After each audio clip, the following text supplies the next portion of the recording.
Welcome to part 2 of the 1968 Thunderbird vinyl top replacement, Landau top replacement.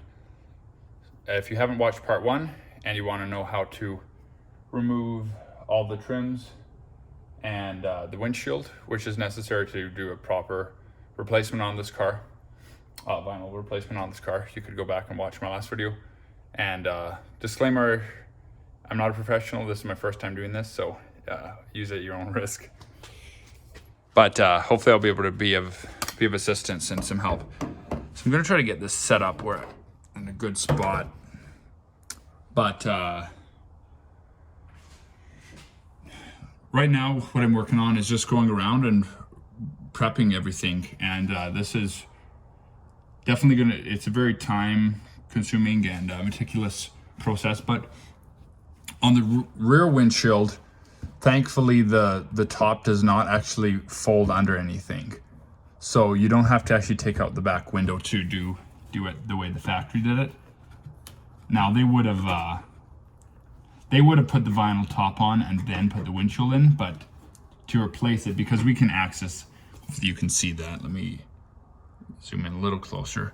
You can see the bottom edge here. And so, but my next tip that I want to share is getting this stuff out, at least on my car. Now granted, yours might be different with how old it is or whatever, but if you get a flat blade and just kind of gently work it in here and like roll it off, oops, it'll kind of pull that, and then it tends to bring a lot of tar with it. As you can see, it was actually like a urethane. But anyways, each car will probably be different depending on like who did it at the factory and how trigger happy they were with the caulking gun. So there'll probably be a lot of variation. So I'm just kind of working that off. Most of this, thankfully, is in really good shape. You can see there's, I don't know if you can see, but this is just red primer here. But there's a little bit of rust along here, but it's nothing major. But then when I come to the axis pins, then again, if you're not sure what I'm talking about, the axis pins, I don't know why I call it that, the clip pins, and if you're not sure what I'm talking about, you can go back and watch the first video. But essentially what these are just little like nail heads, and I don't know if you can see it, one there. I'll try to point at it right here. You can kind of see, it looks like a nail head. Anyways, these are the chrome trim clips hook into. But anyway, so those need to be exposed and kind of, you know, some room around them so I can get my next, so I can get my clips on when I do my next layer of sealant. And yeah, basically what I'm doing is just kind of working this down a little bit, just taking off any excess so that I have enough room to turn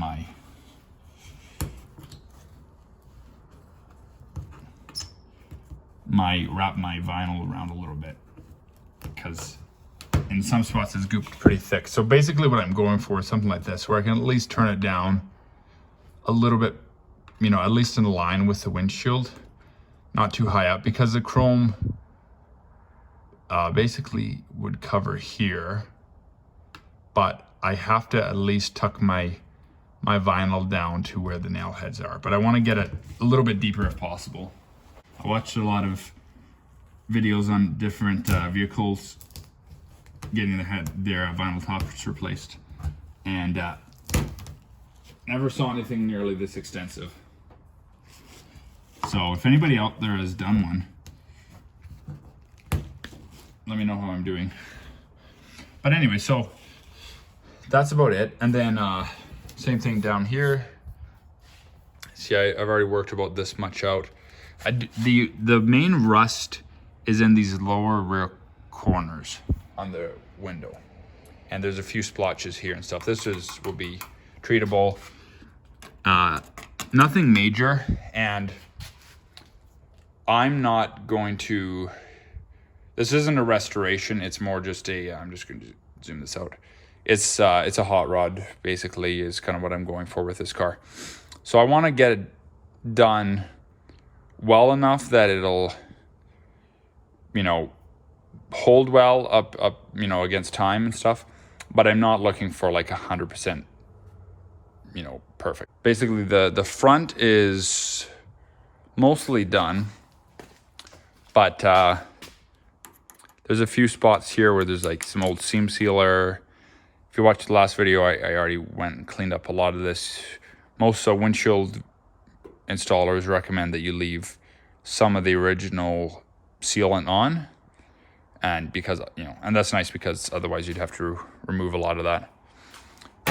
The vinyl top comes off pretty good. It helps to have a let me just set this down here so it's a little more stable. But it helps to have a putty knife to get out of there. I removed my Landau bars. So there's 4. They're kind of like a nut, but not really. They're like, I don't know even what you call them. They're a I don't know if you can see that, but it's like a stub, and then it just has like a very crude thread. It's almost like they just like jam it on, kind of like a jam. I don't know what you call that, like a one-way tab kind of with like barbs on it. Anyways, it's not an actual nut, but yes, you can take those off with a 1/2-inch socket. And then from there is just honestly a lot of time and patience. So probably the next thing I'll be showing is just doing a little bit of rust removal, and then some painting. And this all needs to be sanded down pretty smooth, because apparently, from what I've heard, the vinyl will show any kind of like bumps or something. You'll see that through the vinyl. So anyways, stay tuned for more. All right, so I'm working on taking some of the gunk out, and excuse me, and here's a good example of all the little pilings and stuff that are coming out. But I already worked around about I guess 3/4 of the window. Anyway, so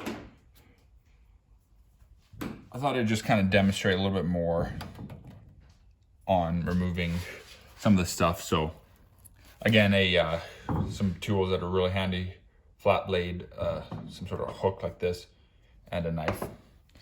But I first go, I guess I'll demonstrate. One of the first things I do that I found works really well is if you go in with a flat blade and you kind of pry this out.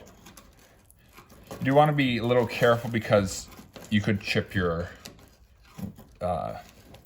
rear window or your front window, whatever you're working on. And then you should see here, as you start pulling it out, you will expose the bottom edge of the headliner of the, I always want to say headliner, the vinyl top.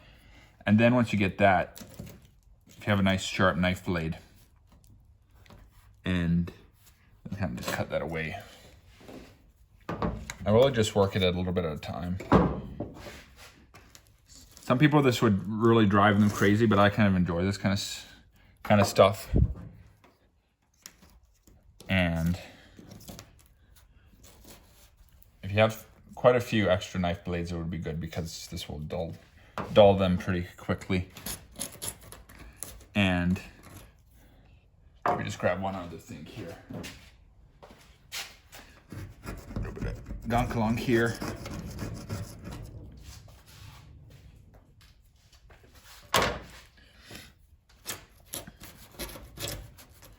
And then as you're going, able to kind of expose those trim holders. Some of them are kind of gooped in, maybe a little bit rusted. But this will allow you to kind of see what you're dealing with. But honestly, it's just a matter of taking your time, being patient, and working it out.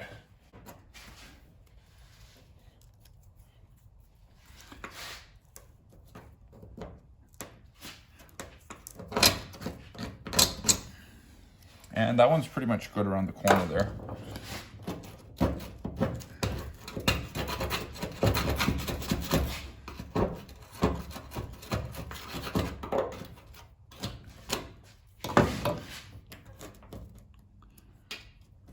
got a little bit more to get here. But I'm thankful that the rust is not actually that bad down here. Okay. I think that's about it there. Yeah, it's I'm not sure what that is. It could be like a seam sealer. It's almost a little bit like this spot here is almost a little bit pliable still. But I don't necessarily want to remove that. Just trying to get rid of any kind of stuff that's going to get in the way, because I do want to get a good coat on this, be able to get make sure that I'm sealing off as much of the rust as possible. Well, this white stuff, it almost seems like there's like just the way the molding worked for the body panels. There was a large hole here, or somebody did some rust repair, but it doesn't look like it. This looks all original to me. But I'm guessing maybe just with the way they crimped the pieces or something, that there was a hole here, because they have it on both sides and it's just in this lower corner. So it's almost like a little bit spongy. So anyways, I think I'm just basically going to leave that well enough alone, not mess with it, and then finish working on this back window. Let me zoom this out here. So basically, and I'll try to show you here. Let me zoom back in. If you can see here, the nail head. So I'm just trying to make sure that I have enough cleared or smushed down that I can tuck my vinyl in well down, you know, so you'll go down as far as possible, and just basically, you know, do it now so I'm not fighting it later. And yeah, so anyways, I'm gonna finish up on this, and let me zoom this out once more, and then just keep working around, and just kind of keeping track of where everything is. And it would be easy to kind of forget exactly how this returned. So either like I'm doing now, I'm taking a video of it so I can reference my own video, but I would recommend taking pictures just so you know, it's easy to forget later on, like, wait a minute, like how far do we need to bring this down? Yeah, and etc. So it's good just to reference that. And there's nothing here obviously, but just remember kind of how it tucked around, how far down it comes, just so you know where to seal and where to trim it, because you would not want to finish trimming just to find out that you're like just a bit too short and your chrome doesn't cover something. All right, just a quick side note. So there's these little spacer tabs here. There's 2 of them under the window, and those do remove. They're just there to keep the window, when the window was installed, just to keep it from sliding down until the glue dries. But they could be removed, but then the next guy wouldn't have them. That replaces the windshield or the rear window. So, but anyways, if it helps to take them out to clean, they do remove. They just can set back in there. And I don't know, I might take them out just to make it a little easier to get to tuck the vinyl top into here, but just wanted to put that out there. All right, so continuing along here, and safety first. So I'm getting into some wire wheel and rust removal here. So let's see where to start. So I basically got the back window all cleaned out, and I'm going to start addressing some of the rust, and I actually already did a little bit over there, so I'll show you that. But there's honestly just a few spots here that need rust, and then a few need rust remediation, and then a few spots up here. And again, with my application here, with this isn't going to be like a daily drive or anything, so if I can help it, it's not going to be out in the rain. And so I'm definitely not doing a full scale restoration. I think that would be pretty obvious by now. But anyways, this is not rust here, it's just glue. So it sometimes, you know, on video can look like rust, but it's not. But this definitely is here. But thankfully, it's nothing too bad. One thing I wanted to point out, I had mentioned earlier that these spots here are seem like some filler, and it actually seems like a solder that they had dripped in here to kind of seal something. I don't know why.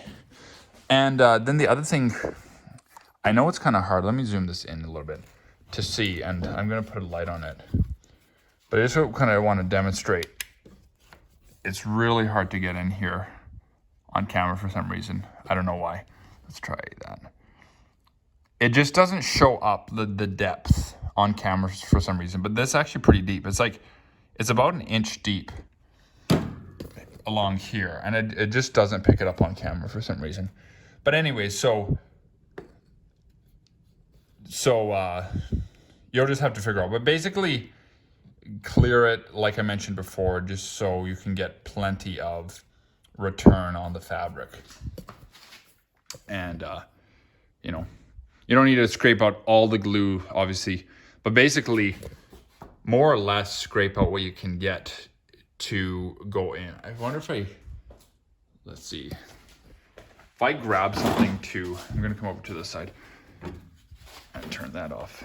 And maybe I can demonstrate if I can like show something. Also, check out this light I picked up. There's different brands that make these. This one was just from Princess Auto. It was pretty cheap, but it just screws into a socket, and then you have three different arms, I guess, that move out, and you can adjust them. And it's quite bright. It's LED. So, anyways, just want to throw that in there if you're looking for some better shop lighting for cheap. But if I can, I don't know if I can demonstrate. So you see where my finger is? So that's how deep the track is. So it's about an inch. But it needs to be cleared at least more or less all the way down, because the more you can get your fabric in, it at least needs to go below the window here, so that you can get a good bead of seal in there, in my opinion, at least. So anyways, yeah, started to get a few spots here with just a wire wheel on a drill. And kind of came in here a little bit and working this down just to get the surface rust off, because I'm just going to be using a rust paint is my plan. So there's a few spots here. Let me zoom this out again. A few spots here, and now I haven't really gotten to the front yet. I'm just kind of focusing on this back. But so I am going to use a wire wheel to remove most of this stuff, I think. And to me, being careful not to go through the glue and the primer should probably be okay. Again, if you're trying to do a full restoration, I think it would probably be good to remove the majority of it, or at least, you know, remove what you need to, and then recoat it with another base paint or a primer or something. So I'm going to see how it goes, but it is doable to remove a lot of it without really getting to the paint, but it's definitely going to damage the paint to some degree. I'm not really sure. I guess I'll see how it goes. Rust paint is not that expensive, so it may come down to me just having to brush the whole roof again, which, you know, isn't the end of the world. I probably actually have enough paint left over from the floors to do that, just to brush on something. I don't have a sprayer. But anyways, just wanted to throw that out there. And but yeah, this regardless, this needs to come off. And, you know, I guess I'm going to see how it goes. And, you know, to actually get to the stage where it can be primed, repainted is going to take a lot of drilling. My concern is just like if you know, just while removing this, I'm going to be putting some scratches in, and I'm not sure. So I'll see how it goes. But anyways, I thought you might be interested to just watch me do a little bit of that. And one tip, if you haven't already figured it out, but when you're using something like this, after a while, you'll notice it's not really doing that well. And so all you need to do is just reverse your drill so it spins the other way. Because what happens is the bristles get kind of forced down and then they're not really grabbing. So if you just alternate every couple minutes back and forth or whatever. So a lot of you probably had already figured that out, but yeah, it's just a lot of simple rust removal. But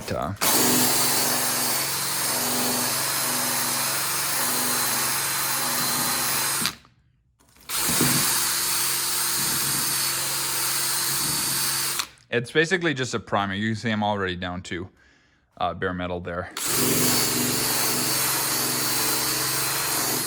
See how it's not cleaning super well now, and then I just reverse it. And I know you can't feel it through the camera, but so yeah, just basically trying to get it down.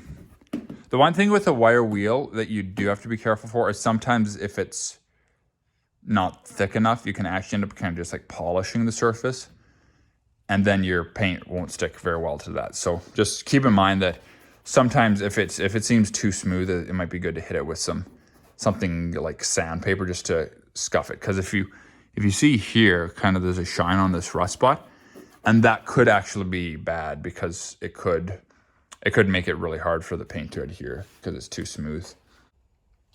Okay, so I'm trying a few more things here, and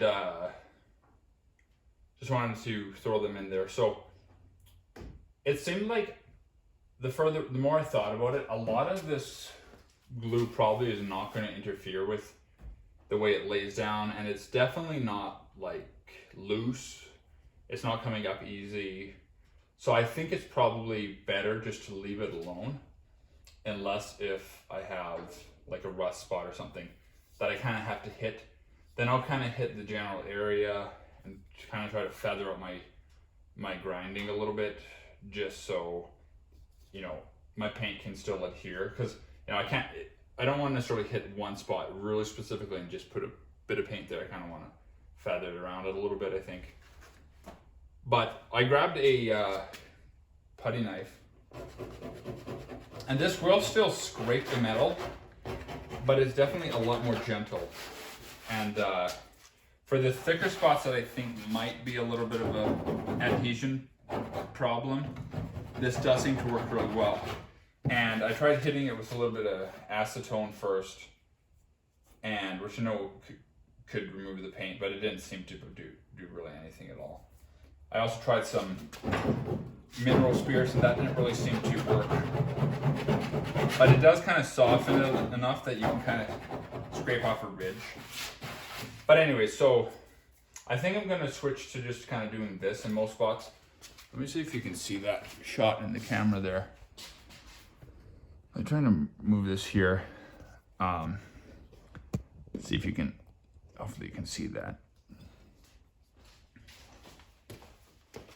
So I've been wearing a respirator because I don't like breathing in dust if I don't have to. But, well, this stuff comes up easy here. So something like this would definitely, I think, get in the way.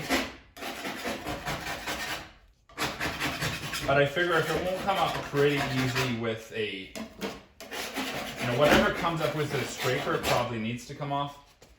But aside from that, I'm thinking it's probably wisest just to leave it alone. Because like I mentioned before, in my opinion, I'm probably not going to achieve a better paint job than the factory paint. And if it's okay. Now, in saying that, I don't want to be so rough that I do make scratches, because if I do make scratches, then I should probably repaint the whole thing. But again, like, this is my first time doing it, so I'm kind of just like throwing these things out as I try myself, because I've never done this before, and I'm just kind of figuring it out as I go. All right, so I got basically all of the prep done here, and I'm ready to get some paint on. So I've just gone along and put some tape on, just kind of to make it less cleanup with the glue later on, and then also just to try to avoid getting any paint down here.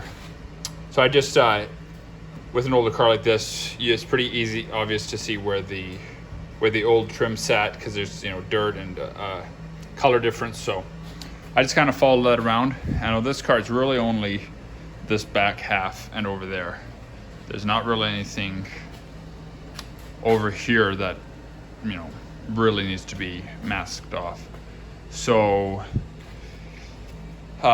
finished grinding down or wire wheeling down all the rust spots, and then I hit it a little bit with some sandpaper just to try to make sure it was scuffed, and then I went down and wiped it a couple times with some acetone, and I think it's going to be good for now. I know there's a lot I could go a lot I could do a lot more to it for sure to ensure a better finish, but like I said, this is basically just to make it stop for now. So I'm gonna get the tripod set up and film a little bit of painting. So I'm gonna start with some rust paint and rust paint, but a rust paint primer, and then I will top coat it. And the other thing I'm probably gonna do while I'm at it is, just because I kind of removed some weight off the dash here, I'm probably just gonna paint this black, because I have a little bit of black rust paint, just to kind of make it not look so obvious, because I do want to have it as light as possible, but I figured I may as well. And there's also some rust here too, so it would kind of kill the two birds with one stone. And the best time to do it is now with the windshield out. So I'm gonna get the camera set up and I'll put on a little bit of primer. All right, so this is the stuff I'm gonna be using. In Canada, it's trim clad. In the States and perhaps some other countries, it would be Rust-Oleum, but it's the same paint. Well, actually, you can see right here. It's Rust-Oleum. But anyways, trim clad is just like the Canadian version of, or the Canadian brand, I guess. Yeah, this is leftover from when I did the floor, and I also used some on the trunk, but it goes a long ways. So anyways, I'm gonna put on a coat of primer, and then there's a few spots down in the corners where it actually rusted through. And so I'll probably, once I prime that, I'm probably gonna put some polyurethane in there or something like that, just to kind of fill it. I'll see how it goes and if I have time for that. But anyways, without further ado, I will get this coated. And I would really like, today's Thursday when I'm filming this, I would really like to get do my headliner this coming Saturday. And if that's the case, then I'm gonna have to probably just do one coat, because I'd have to give it about 24 hours or so to dry. I wouldn't have to give it that long, but give it at least a bit of time to dry, and then get my coat on tomorrow evening, my top coat. So I'm probably just going to do one coat of primer and one top coat.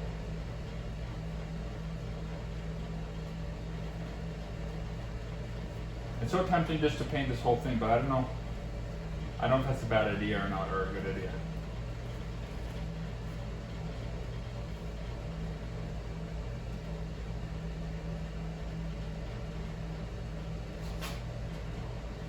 I did end up just going over the majority of the car just with a scraper, and the farther I went along, the more and more I thought it's probably best just to leave it as undisturbed as possible. So to only really take off something that looks like it's quite loose, like any fabric that's, you know, behind.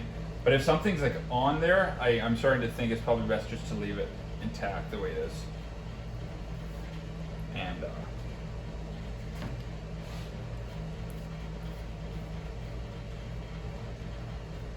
I'm almost tempted just to paint this whole thing.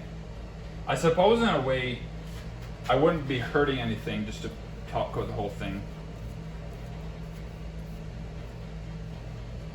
So that'd be really tempting, actually.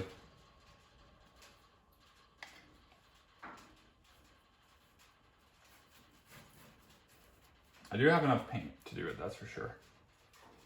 But kind of cheap brushes here, they're leaving the hairs behind. But if I do, I'm definitely gonna upgrade, grab a bigger paintbrush.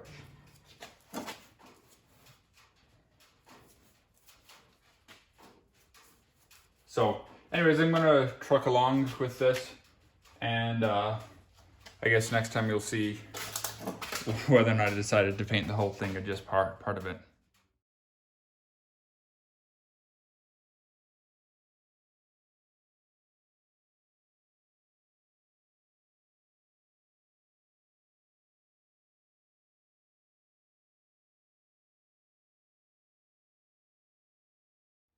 All right, so I think I'm done with the primer.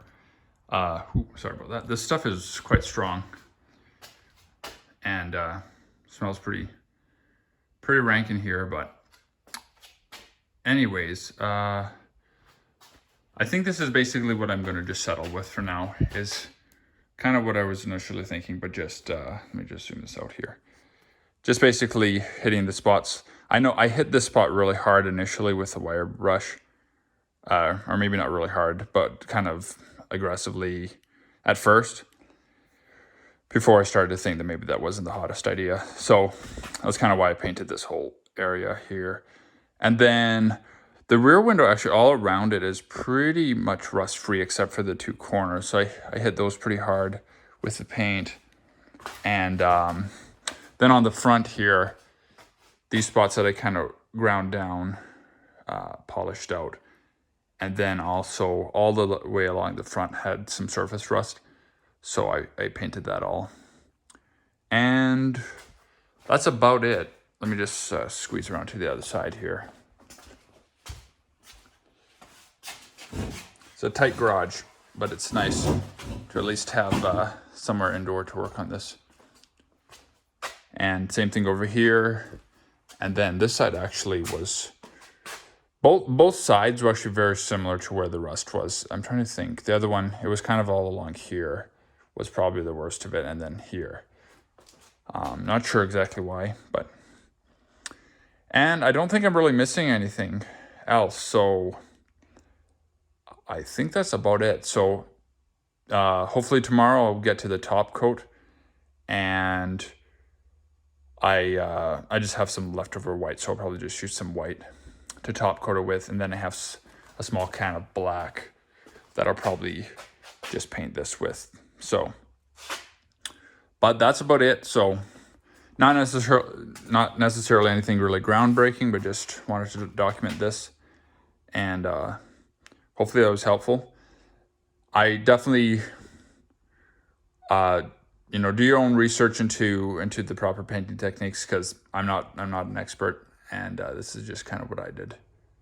So hopefully it works and holds up really well. The main thing I'm not sure about is how well it would adhere to the surfaces that kind of have the glue on it. But I don't think it would be. It definitely is not going to make it worse. I don't think there's any way it could make it worse.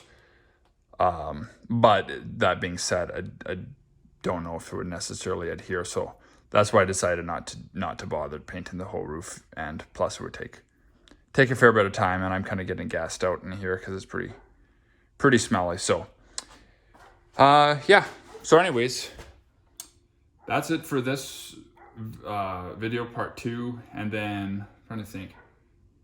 I think the next one will be, I'll do the headliner probably in one video, and then possibly do a 4th and or 5th installment on. I'd like to probably do one. I'll do one at least putting the windshield back in, and then probably I'll see how it goes. I would like to do one of putting the windshield back in, doing the headliner, windshield back in, and also reinstalling the chrome trim.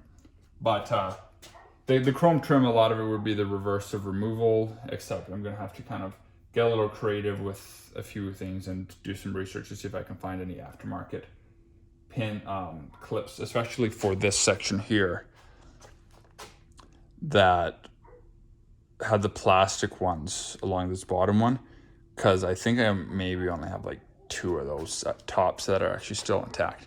The corners are held on as far as I remember here, but if you remember, if you watched part 1, I kind of wrecked the clips here. So I think I should be able to split them half and half. I'll look and see if I can find the replacement for it. But if not, and most likely not. So maybe down the road, if I ever get another parts car, I'll be able to, you know, have some extras or whatever. Anyways, yeah, so I think that's it for tonight for me. And thanks for watching. And stay tuned for part 3. See you in the next one.